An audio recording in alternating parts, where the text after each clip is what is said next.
السلام عليكم ورحمة الله وبركاته، حبايبنا عاملين ايه؟ النهاردة هعمل لكم وصفة فينو خطيرة بجد.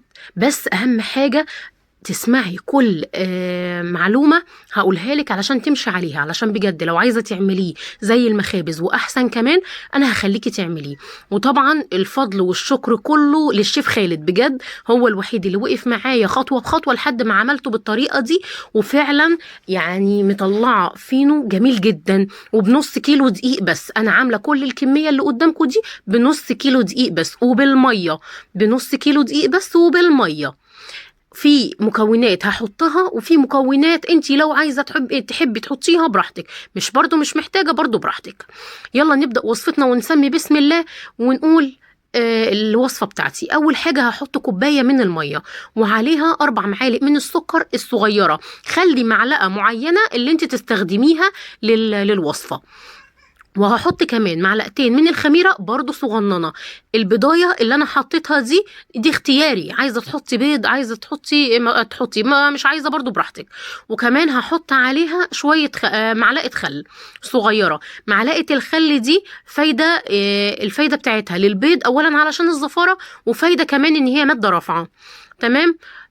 تعالي كده بقى للمواد الجافة. المواد الجافة أنا جايبة نص كيلو من الدقيق، أنا مش جايبة كيلو، نص كيلو بس من الدقيق. أهم حاجة في الدقيق إن هو يكون تجيب الجدول كده من ورا بتاع الدقيق وتشوفي فيه 13% من الجلوتين ولا لأ. أهم حاجة يكون دقيق ليه عرق وعرق شديد. تمام. أنا حاطة لبن بودر. لبن البودر ده برضو اختياري، عايزة تحطي حطي، مش عايزة براحتك. دي كلها يعني حاجات مغذيات للفينو، فانت براحتك، انت عايزه تحطيه حطيه، مش عايزه برضو براحتك. وحطيت كمان معلقه من محسن الخبز. ما لقيتيش هتحطي معلقه الخل، دي بديله عنها. تمام. وهحط كمان ربع معلقه من الملح. كده دي المواد الجافه. هجيب طبعا الخميره بعد ما خمرت شويه، هبتدي ان انا احط عليها المواد الجافه، وهبتدي ان انا اعمل في العجينه ادعكها كويس جدا. كده عندك حاجتين اختياري، البيض واللبن البودر، برضو دول اختياري. لو عايزة تحطي حطي، مش عايزة برضو براحتك.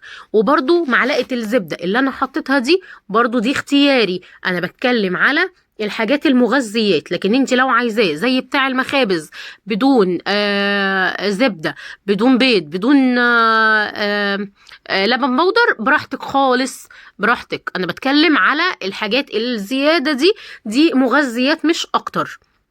عشان طبعا احنا اولادنا بيكونوا في المدارس محتاجين حاجة تغذيهم، محتاجين حاجة تكون مغذية، يعني تكون فيها فايدة، مش تكون فيها ما تكونش فيها حاجة ما فيهاش فايدة. تمام. جبت بقى السمسم بتاعي، بليته بمية علشان يثبت على وش العجينة. تمام. خليكي معايا لاخر الفيديو علشان كل معلومة انا هقولها لك هتفيدك جدا. تمام. هبتدي ان انا اعمل اجيب العجينة معايا معلقة زيت واحدة. معلقة الزيت دي هي دي اللي انا هقطع بيها وهشتغل بيها.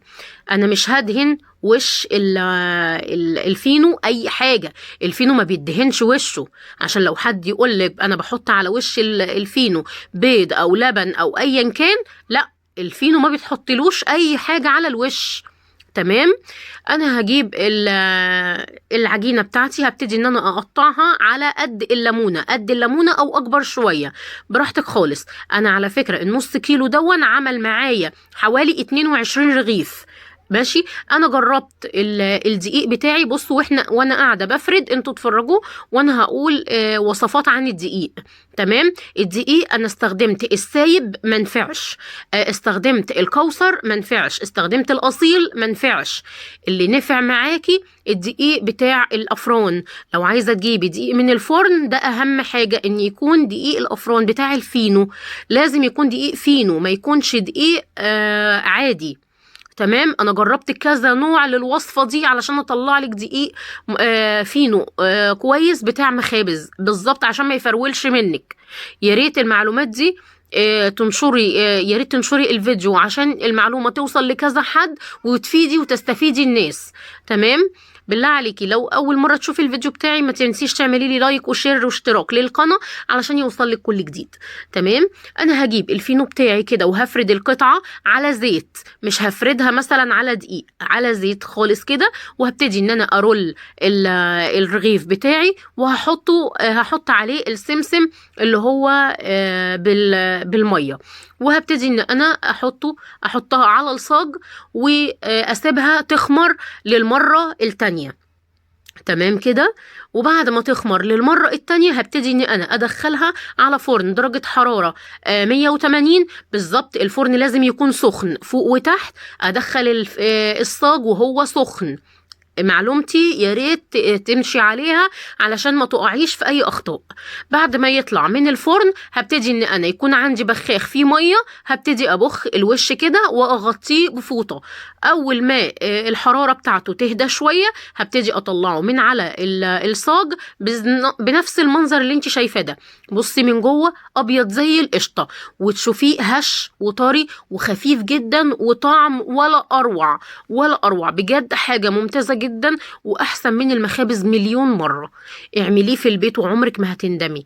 بجد بجد لو عايزه تعمليه كمان من غير بيض، من غير بدون زبده، بدون بيض، بدون لبن بودر، براحتك خالص. بيتعمل بميه وخميره وسكر وبس، ما بيتعملش باكتر من كده. علشان تبقي عارفه انا حاطه كل ده مغذيات مش اكتر. لايه؟ لتحسين طعم الفينو بس. تمام. انا مدياكي وصفة ممتازة بجد وعن تجربة. انا جربت مرة واتنين وتلاتة وعشرة لحد ما وصلتك للمعلومة الصح، وبألف هنا يا قمر.